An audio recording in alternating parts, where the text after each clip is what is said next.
तो आज की जो हमारी क्लास है उसमें हम अरिथमेटिक सर्किट्स देख रहे हैं। सीएसए का ये थर्ड यूनिट है आपका, जिसमें हम अरिथमेटिक सर्किट्स या मैथमेटिकल जो प्रॉब्लम को सॉल्व करने के लिए जो सर्किट बने हुए हैं उनके बारे में समझ रहे हैं। तो एडर बेस्ड कुछ ऑपरेशंस आपके सामने यहाँ पर दिखाई दे रहे हैं, जैसे नेगेटर, इंक्रीमेंटर, सब्ट्रैक्टर और एडर, सब्ट्रैक्टर और कंपैरेटर।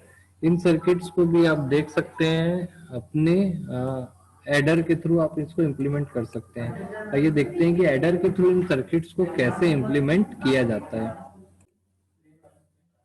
आप यहाँ पर देख पा रहे हैं कि टूस कॉम्प्लीमेंट का यूज करके हम नेगेटिव वैल्यू निकालते हैं।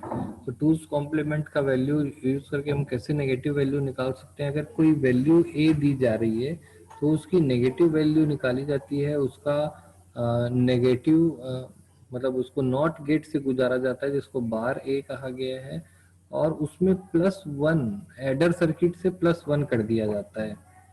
तो यहाँ पर जो इसका आउटपुट आता है वो सेम जो आपका इनपुट है उसकी नेगेटिव वैल्यू हमको मिलती है। तो ये नेगेटिव वैल्यू बनाने का टूस कॉम्प्लीमेंट के जरिए नेगेटिव वैल्यू जनरेट करने का एक मेथड है, और ये सर्किट जो है वो भी हाफ एडर के थ्रू बनाया जाता है। तो हाफ एडर में टूस कॉम्प्लीमेंट का कंसेप्ट ही वही है कि किसी डिजिट के रिवर्स बिट को लीजिए और उसमें 1 ऐड कर दीजिए, तो जो भी आपकी वैल्यू आएगी वो वो नेगेटिव वैल्यू होगी। इसको हम एग्जांपल से भी देख सकते हैं। यहाँ पर आप देख रहे हैं कि टूस कॉम्प्लीमेंट को इम्प्लीमेंट करने के लिए भी हाफ एडर सर्किट का यूज किया गया है। क्लियर है? तो हाफ एडर सर्किट का यूज करके हम टूस कॉम्प्लीमेंट निकालते हैं और नेगेटिव वैल्यूज हम यहाँ पर कैलकुलेट कर सकते हैं। आगे देखते हैं इंक्रीमेंटर सर्किट। आपको पता है कि इंक्रीमेंट का मतलब होता है दी गई वैल्यू में +1 करना, या आपकी जो पुरानी वैल्यू है उसकी वैल्यू जो है 1 से बढ़ा दी जाती है या इंक्रीमेंट कर दी जाती है। तो इंक्रीमेंट सर्किट भी एडर के द्वारा ही इंप्लीमेंट किया जाता है। एडर से +1 उसमें कर दिया जाता है इंक्रीमेंटर सर्किट। तो आप यहाँ पर इंक्रीमेंटर सर्किट का एक डायग्राम देख पा रहे हैं, जिसमें इनपुट में इंक्रीमेंट दिया जा रहा है। आपका जो इनपुट है ए, उसमें आपको इंक्रीमेंट किया जा रहा है, और जो सम निकल रहा है वो ए प्लस इंक्रीमेंट दिखा रहा है। इंक्रीमेंट की वैल्यू अगर आप 1 रखते हैं तो वो 1 से इंक्रीमेंट करेगा। मल्टीपल इंक्रीमेंट करना चाहते हैं तो वो इंक्रीमेंट मल्टीपल भी कर सकता है। साथ ही साथ आप डिक्रीमेंट की वैल्यू डिक्रीमेंटर भी बना सकते हैं। इसे डिक्रीमेंटर बनाने के लिए आपको क्या करना होगा, सबसे पहला आपको नेगेटिव वैल्यू निकालनी होगी। नेगेटिव वैल्यू आप ऐसा निकाल सकते हैं, किसी वैल्यू की नेगेटिव वैल्यू आपने निकाल ली। नेगेटिव वैल्यू जैसे आपको -1 करना है तो 1 की नेगेटिव वैल्यू निकालिए और उसमें ऐड कर दीजिए, तो वो -1 हो जाता है या डिक्रीमेंट हो जाता है। तो किसी एक इंक्रीमेंटर की नेगेटिव वैल्यू निकालिए और उसको एडर से जोड़ दीजिए। तो ऐसा करने से हमको क्या होगा, डिक्रीमेंटर भी मिल सकते हैं। डिक्रीमेंटर सर्किट में हम अगर बात करेंगे तो अगर मुझे 5 को डिक्रीमेंट करना है, 5 को माइनस माइनस करना है, तो माइनस माइनस करने के बाद इसकी जो वैल्यू होगी वो होगी 4, ये डिक्रीमेंट हो गई है। तो डिक्रीमेंट करने के लिए हम क्या कर सकते हैं, पुरानी जो 5 की वैल्यू है इसमें 1 का नेगेटिव वैल्यू निकालेंगे। 1 का नेगेटिव वैल्यू निकालने के लिए हम इसमें नेगेटर का यूज करेंगे। आपने देखा है कि नेगेटर सर्किट क्या होती है, और इन दोनों को एडर से जोड़ देंगे, तो इन दोनों का जो आउटपुट होगा वो होगा 4। तो ये कंप्लीट सर्किट जो है वो डिक्रीमेंटर कहलाएगा। तो ये भी हम एडर से इंप्लीमेंट कर सकते हैं। अब देख रहे हैं कि एडर से ही हम सारी चीजें यहाँ पर बना रहे हैं। यहाँ जो सर्किट दिख रहा है वो आपका इंक्रीमेंटर सर्किट है। इसी प्रकार से आप डिक्रीमेंटर भी बना सकते हैं। इसका रिवर्स करना पड़ेगा या नेगेशन निकालना पड़ेगा। अब हम देखेंगे सबट्रैक्टर का सर्किट। सबट्रैक्टर का सर्किट बनाना काफी इजी है। मैंने अभी थोड़ी देर पहले ही बताया कि दो वैल्यू को अगर सबट्रैक्ट करना है तो b को इन्वर्ट कर दीजिए या रिवर्स उसका कर दीजिए और उसमें ऐड कर दीजिए, तो जो आउटपुट होगा वो a माइनस बी होगा। इसको हम उसी तरीके से समझ सकते हैं जैसा अभी हमने एग्जांपल देखा कि +1 करने की -1 करने की बजाय -1 निकाल करके उसमें ऐड कर देंगे तो वो सब्ट्रैक्टर बन जाता है। तो सब्ट्रैक्टर का सर्किट जो है वो भी एडर के जरिए ही बनाया जाता है। यानी अगर मैं बोलूं कि 5 - 2, तो इसको एडर के या सर्किट डायग्राम में 5 + - 2 ऐसा लिखा जाएगा। यानी पहले 2 का नेगेशन निकाला जाएगा और उसको एडर के द्वारा 5 में जोड़ दिया जाएगा। तो जो आउटपुट आएगा वो वैल्यू सेम वही होगी जो 5 - 2 है। इस प्रकार आप देख पा रहे हैं कि एडर सर्किट भी, सॉरी सब्ट्रैक्टर सर्किट भी जो है वो एडर के हेल्प से बनाया जा रहा है।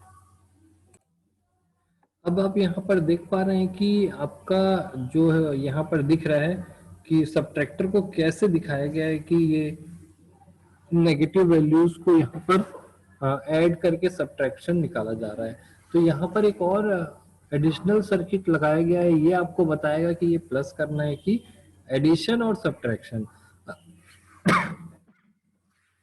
जो बी का इनपुट है वो डिसाइड करेगा इन दोनों नंबर का एडिशन होगा कि सब्ट्रैक्शन होगा। ये आपको डिसाइड करने के लिए एक एडवांस सर्किट बना दिया गया जो ऐड भी कर रहा है और सब्ट्रैक्ट भी कर रहा है।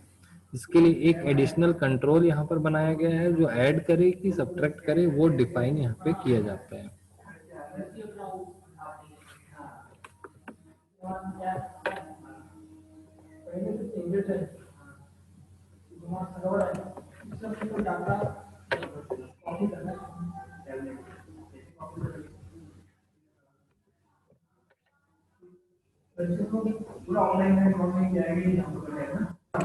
अगला हमारा अरिथमेटिक सर्किट है कंपैरेटर। ये कंपेयर करता है, दो दिए गए नंबर्स को कंपेयर करता है। जो हम रिलेशनल ऑपरेटर्स यूज करते हैं, देखिए आप यहाँ पर रिलेशनल ऑपरेटर्स दिखाए गए हैं, equal to, not equal to, greater than, less than, greater than, equal to, greater than और लेस देन और इक्वल टू। इनको इक्वल टू को EQ लिखा है, नॉट इक्वल टू को EQ बार लिखा है, ग्रेटर देन को GE लिखा है और इस तरीके से इम्प्लीमेंट किया गया है। तो आप यहाँ पर कंपैरेटर का सर्किट देख रहे हैं। कंपैरेटर का जो लॉजिक होता है वो कुछ इस तरीके से होता है। हम कुछ उसके लॉजिक को ऐसे समझ सकते हैं। अगर मैं कंपैरिजन का बात करूं या किया जाए, तो अगर मैं दो नंबर देता हूं, मान लीजिए आपके पास दो वेरिएबल है A और B। A में एक वैल्यू दी गई है 5 और B में भी वैल्यू दी गई है 5। तो अगर मैं क्वेश्चन पूछूं कि क्या A जो है B के बराबर है, दोनों में क्या कंपैरिजन है, A B के बराबर है या नहीं, तो इसकी चेकिंग जो है काफी आसानी से की जा सकती है। मैं A और B को दोनों को अगर माइनस कर दूं, और माइनस करने के लिए मैं सब्ट्रैक्टर का यूज करूंगा।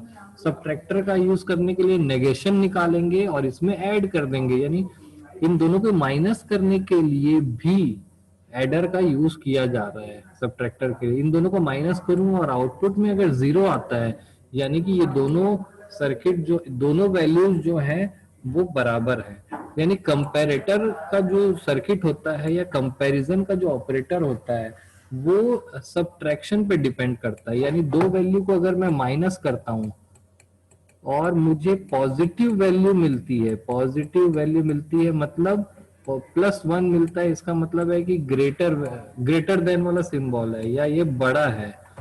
अगर मैं दो वैल्यू को माइनस करता हूं और मुझे नेगेटिव वैल्यू मिलती है, -1 मिला, नेगेटिव वैल्यू मिल रही है, इसका मतलब है कि ये लेस देन है। 0 मिलता है मतलब इक्वल टू है, क्लियर है, और 0 नहीं मिलता है मतलब नॉट इक्वल टू है।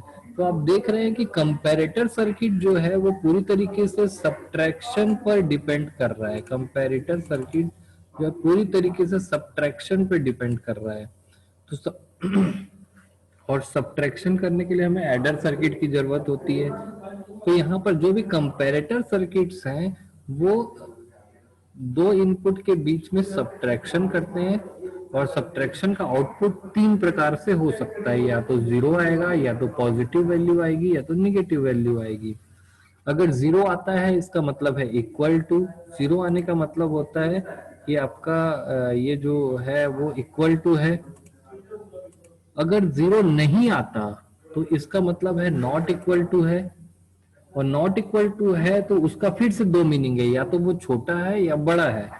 तो अगर पॉजिटिव वैल्यू आ रही है तो ग्रेटर देन है, और नेगेटिव वैल्यू आ रही है तो लेस देन है, जिसको ग्रेटर देन बार या नॉट ग्रेटर देन भी बोल रहे हैं। तो इस तरीके से कंपैरेटर का जो आउटपुट है वो इस तरीके से डिसाइड किया जाता है कि उसके जो आउट सम करने के बाद सब्ट्रैक्ट करने के बाद हमारा जो आउटपुट है वो जीरो है, पॉजिटिव है और निगेटिव है। तो आपके जो रिलेशनल ऑपरेटर्स जो आप किसी भी प्रोग्रामिंग लैंग्वेज में लिखते हैं उनका एग्जीक्यूशन सीपीयू या प्रोसेसर के अंदर इस तरीके के सर्किट से किया जाता है और उसके लिए भी एडर सर्किट का यूज किया जाता है और एडर के लिए नैंड गेट एंड गेट का यूज किया जाता है। तो इतने सारे सर्किट्स देखने के बाद आपको समझ में आ रहा होगा कि आपका जो सीपीयू है वो कुल मिला के नैंड गेट और एंड गेट का ही बहुत बड़ा एरे है। लाखों करोड़ों उसमें एंड गेट नैंड गेट जुड़े हुए हैं और कुछ एंड गेट मिलके कंपैरेटर बना रहे हैं, कुछ एंड गेट नैंड गेट मिलके एडर बना रहे हैं, कुछ मिलके मल्टीप्लायर बना रहे हैं और पूरा का पूरा जो सीपीयू है वो एंड गेट और नैंड गेट से ही बना हुआ है।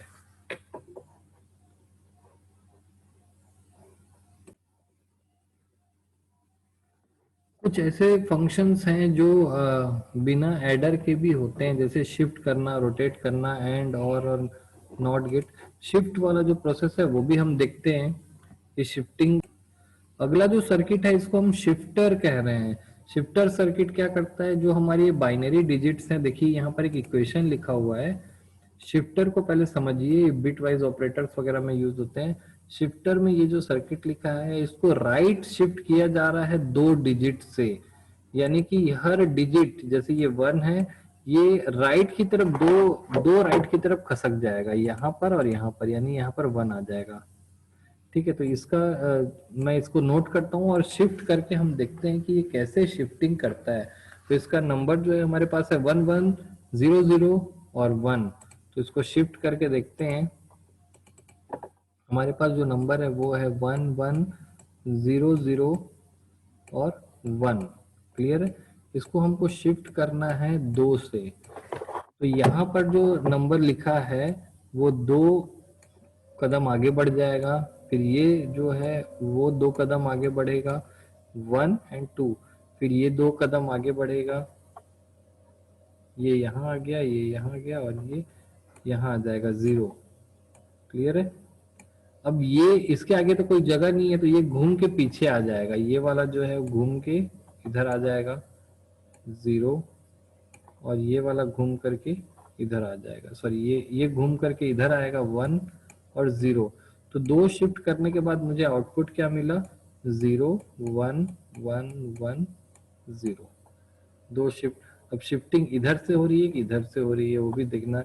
तो ये जो नंबर था वो कन्वर्ट हो गया, राइट शिफ्ट हो गया इतना। ऐसे ही मैं लेफ्ट शिफ्ट भी करा सकता हूँ, तो शिफ्टिंग भी आप करा सकते हैं इसमें।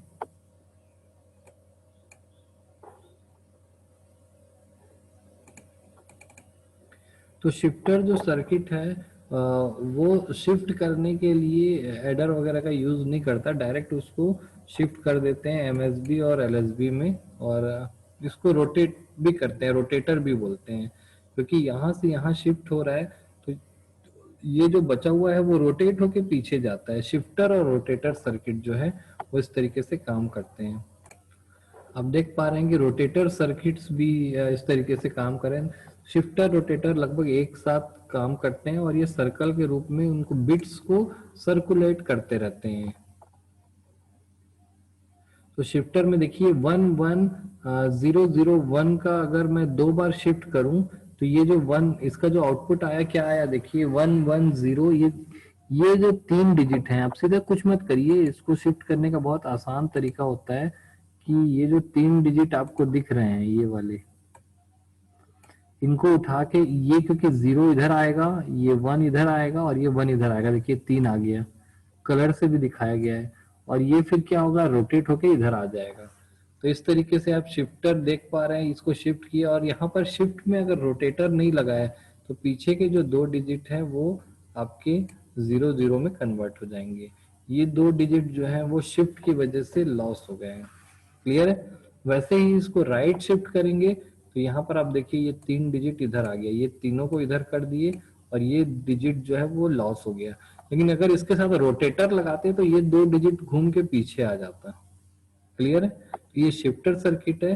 साथ में अगर रोटेटर भी लगा देते हैं तो देखिए क्या होता है।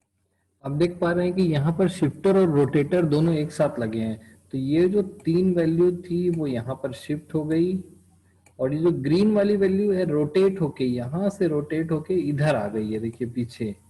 तो शिफ्टर और रोटेटर एक साथ यहाँ पर काम कर रहे हैं। यहाँ डायग्राम में आप कुछ इस डायग्राम में आप देख सकते हैं कि कैसे शिफ्टिंग की जा रही है 4 डिजिट की, और एक शिफ्टर सर्किट्स जो है वो लगे हुए हैं जो कि शिफ्ट करते हैं। तो शिफ्टर सर्किट थोड़ा सा कॉम्प्लेक्स सर्किट होते हैं, और इनको केवल शिफ्ट करने के लिए इधर आगे फॉरवर्ड करना होता है। तो इस तरीके से आपने कई अरिथमेटिक सर्किट्स के बारे में आज जाना। मैक्सिमम अरिथमेटिक सर्किट जो है, एएलयू का पार्ट जो है, या एआरएम जिसको एडवांस रिस्क मशीन या माइक्रो कंट्रोलर के नाम से भी जाना जाता है, उसका मैक्सिमम पार्ट जो है वो एडर से बना होता है। इसके बाद हम अगली जो क्लास है उसमें डिवीजन वगैरह के फंक्शंस देखेंगे। आज की क्लास में किसी को कोई डाउट है तो आप पूछ सकते हैं, और हम सीपीयू के अंदर या माइक्रो प्रोसेसर के अंदर उपस्थित ये सारे सर्किट्स के बारे में जान रहे हैं।